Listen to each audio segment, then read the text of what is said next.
En todas las civilizaciones existen profetas o visionarios encumbrados con mayor o menor fortuna. Y de entre todos ellos emerge cual estrella refulgente Nostradamus, el más famoso de los adivinos.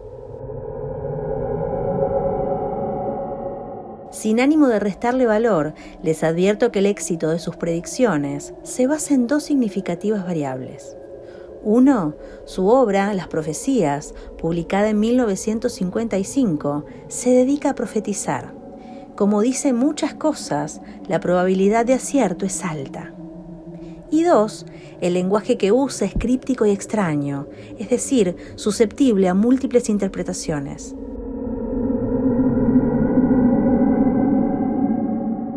Michel de Notre Dame nació el 14 o el 21 de diciembre de 1503 en Saint-Rémy de Provence, en Provenza, Francia, donde todavía está su casa. Fue uno de al menos 9 hijos del notario Jacques de Notre Dame y Renier, nieta de Pierre de Saint-Rémy, que trabajó como médico en esa localidad. La familia de Jacques había sido originalmente judía, pero su padre, Crescois, un comerciante de granos y dinero con sede en Aviñón, se había convertido al catolicismo entre 1459 y 1460, tomando el nombre cristiano Pierre y el apellido Notre Dame, como homenaje al día de su conversión solemne. No se conoce mucho más sobre su infancia, aunque hay una tradición persistente de que fue educado por su bisabuelo materno, Jean de Saint-Rémy, que se ve socavada por el hecho de que este último desaparece del registro histórico después de 1504, cuando el niño tenía solo 1 año de edad. A la edad de 15 años, Michel ingresó en la Universidad de Aviñón, en Francia, para estudiar el bachillerato. Tras 1 año, logró acreditar el trivium, unión existente en la época medieval de 3 materias: gramática, retórica y lógica, tiempo tras el cual se vio la necesidad de buscar una nueva institución donde continuar sus estudios a causa de la clausura de Aviñón por la epidemia de peste negra persistente durante esa época. Años después, ingresó a la Universidad de Montpellier para estudiar medicina, pero fue expulsado cuando se descubrió que era boticario, ya que el trabajo estaba prohibido para los estudiantes. Terminó sus exámenes de bachillerato en 1525. Un boticario, también llamado apotecario, es aquella persona responsable o titular de una oficina de farmacia o botica, que proviene de la voz griega apoteca, almacén o tienda de víveres. Hasta el final del siglo XVII es el nombre que recibe el maestro que está en la botica, que es un establecimiento donde se preparaban los remedios que prescribían los médicos. Desde el siglo XV había que obtener el título de maestro boticario mediante un examen para poder ejercer la profesión. Este nombre desaparece al principio del siglo XIX, en el que se regulan los estudios de farmacia, apareciendo en su lugar el de farmacéutico. La aparición de la peste bubónica interrumpió nuevamente los estudios de Michel y se vio obligado a viajar por toda Francia, asistiendo a los enfermos a través de la estructuración de mejores dietas en la alimentación y vestimenta de cama, agua y pasillos bien aseados. Mientras se hallaba viajando, encontró e intercambió información con varios doctores, alquimistas, cabalistas y místicos renacentistas en la clandestinidad. Sus conocimientos como apotecario le fueron de utilidad para crear la píldora rosa, la cual fue muy aclamada en la época por ofrecer una solución médica para la peste al contener aparentemente una fuerte dosis de vitamina C. En 1530 regresó a Montpellier para recibir su doctorado, pero la conservadora de la universidad lo expulsó al descubrir su anterior oficio como boticario, una ocupación estrictamente prohibida por los estatutos de la universidad. Después de su expulsión, Michel volvió a ejercer sus conocimientos como boticario en una sociedad atemorizada por la existente epidemia de peste. En 1531, Michel fue invitado por el médico Julio César Escalígero para acudir al pueblo de Agen, donde desposó a una mujer cuyo nombre se encuentra aún bajo disputa, con la cual tuvo 2 hijos. En 1537 murieron su esposa y sus 2 niños, presumiblemente a causa de la peste bubónica. En ese momento, Escalígero tuvo una disputa con él y las autoridades de la iglesia le solicitaron enfrentarlo a la Inquisición en Toulouse por un descortés comentario hecho sobre la realización de una estatua de la Virgen María. En 1545 acudió con el físico Louis Serre a combatir un brote de peste en la comunidad de Marsella, para luego continuar en su intento por la erradicación de la misma en las regiones de Salon de Provence y Aix-en-Provence, siendo la primera donde establecería su residencia, la cual habitaría hasta su muerte. Al establecerse en Salon de Provence, en 1547, desposó a una viuda adinerada llamada Anne Ponsard-Gemel.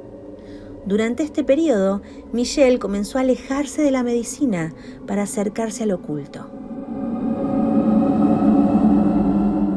Con su supuesta habilidad para prever el futuro, escribió una serie de almanaques anuales, donde comenzó a utilizar la versión latina de su nombre auténtico, refiriéndose ahora como Nostradamus. Fue gracias a su éxito que se vio motivado a continuar redactando con mayor frecuencia dichas publicaciones.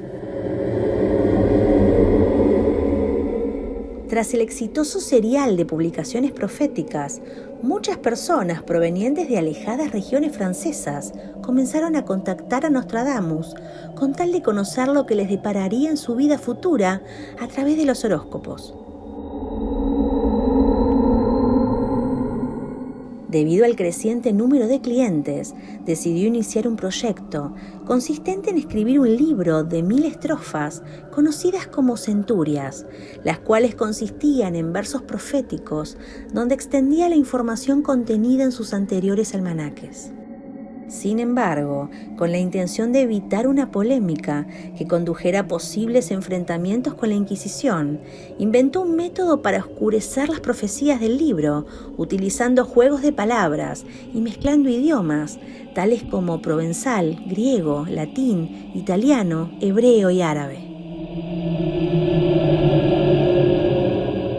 Al ser publicada su máxima obra escrita bajo el nombre de Las Profecías, muchos empezaron a criticar su contenido, argumentando que constituía información obtenida del demonio y clasificando a Nostradamus como hereje.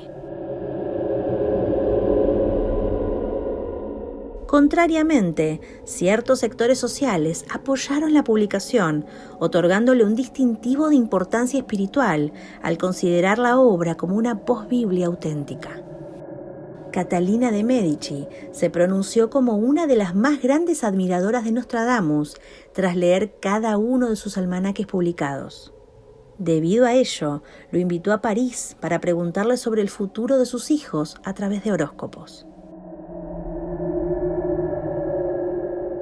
Hubo biografías de Nostradamus que afirman que temía ser perseguido de herejía por la Inquisición, ya que muchos otros, quienes habían publicado ideas polémicas en aquellos tiempos, habían sido llevados a juicio. Según algunos intérpretes de Nostradamus, por esta razón decidió volver sus cuartetas extremadamente crípticas, con omisiones de palabras clarificadoras que tal vez servían para respetar la métrica de la poesía, con alusiones, con autorreferencia a otras partes de la profecía, con frases enigmáticas, con apócopes, metátesis y breves anagramas. Las cuartetas están cargadas de metáforas y de palabras griegas y latinas empleadas en un modo muy particular de Nostradamus. Probablemente, debido a la oscuridad de sus cuartetas proféticas, estas han perdurado por siglos y han sido a menudo interpretadas de manera distinta por diferentes escritores a lo largo de los años. Muchos libros han sido escritos basándose en estas varias interpretaciones, a pesar de que las diversas lecturas de su material han variado de una publicación a otra. Los críticos sostienen que su reputación como profeta ha sido construida por intérpretes de nuestros tiempos y que hacen calzar sus palabras con eventos que ya se han verificado o que son tan cercanos que pueden ser considerados como inevitables, un proceso conocido como precognición retroactiva. Hay quienes sostienen que ninguna cuarteta de Nostradamus ha sido interpretada antes de que un determinado acontecimiento previsto por esta se haya cumplido o son de significado muy genérico. El especialista en su vida y obra, Peter Le Mesurier, llegó a la conclusión de que Nostradamus no fue profeta ni clarividente, sino simplemente un ocultista que empleó varios métodos arcanos para oscurecer las profecías del Mirabilis Liber y eventos pasados. El Mirabilis Liber es un libro escrito en latín, recopilación de distintas predicciones, que fue muy popular durante siglos en Europa. El libro era aceptado hasta por el clero y trataba de catástrofes, anticristos y personajes benéficos. En sus últimos años, en Salón de Provence, Nostradamus sufría de insuficiencia cardíaca, artritis y gota. Hacia 1566, la gota se convirtió en un edema cardiopulmonar que le causaría la muerte. A finales de junio de 1566, hizo llamar al notario Roche para redactar su testamento. Al amanecer del 2 de julio de ese mismo año, su secretario, Jean de Chauvigny, lo encontró muerto de un ataque cardíaco. Aquí descansan los restos mortales del ilustrísimo Michel Nostradamus, el único hombre digno, a juicio de todos los mortales, de escribir con pluma casi divina, bajo la influencia de los astros, el futuro del mundo. Así reza el epitafio de Nostradamus, cuyas primeras profecías ya le habían otorgado cierta fama.